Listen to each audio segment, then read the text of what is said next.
Hello, this is Alicia Sam and you're watching HW News. In this era of inflation, the Modi government is going on attacking the kitchen expenses from common man. 2 years ago, PM Modi, during an address at a program organized by news channel, had said this, that in the previous governments, things like flour, milk, cheese used to be taxed, but with the introduction of GST, all these things would be tax-free. 2 years later now, the Modi government has taken a complete U-turn and GST has been imposed on essential kitchen items. It's been just 2 weeks now that the 47th GST Council meeting was conducted. It's from today we see the implementation that would probably put a hole in your pocket. In this video, let's understand what the products are going to be costlier and cheaper after the GST slap. Dairy plays a significant part in numerous aspects of Indian society, including cuisine, religion, culture, and the economy. India has the world's largest dairy herd with over 300 million bovines, producing over 187 million tons of milk. India is first among all countries in both production and consumption of milk. In the meeting of the GST Council chaired by the Finance Minister Nirmala Sitharaman, it was decided to include milk products under the preview of GST for the first time. In the meeting of the GST Council, it was decided to levy 5% GST on tetra-packed curds, lassi and buttermilk. Not only this, 5% GST will also be levied on unbranded, pre-packaged and pre-labeled flour and pulses.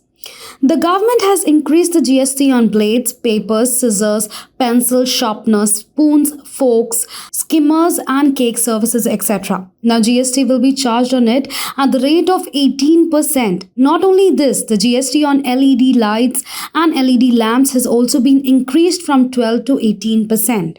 If a room is provided by the hospital for more than Rs 5,000 per day, the GST will be payable at the rate of 5%. In this, the relaxation will be applicable on the rooms of ICU, ICCU, and ICU. Currently, there is no GST on hotel rooms less than Rs 1,000, but now such rooms will also attract GST at the rate of 12%.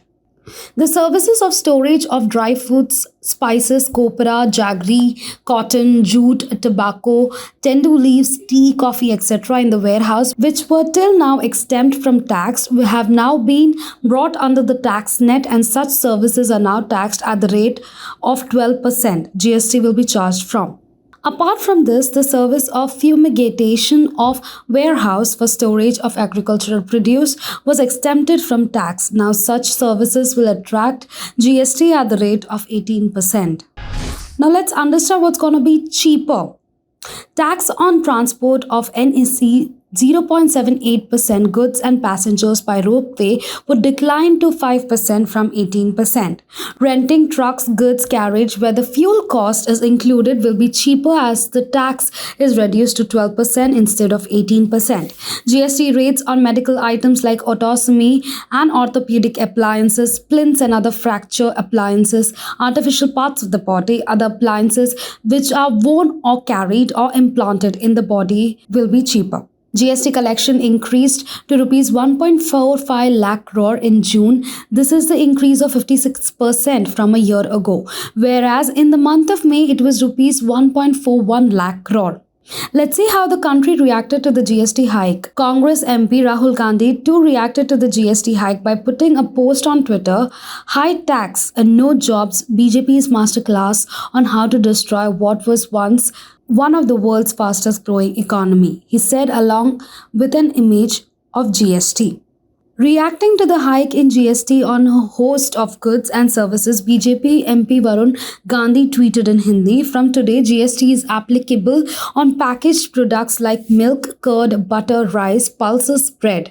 The decision taken amid record-breaking unemployment will further lighten the pockets of middle-class families and especially the struggling youth living in rented houses.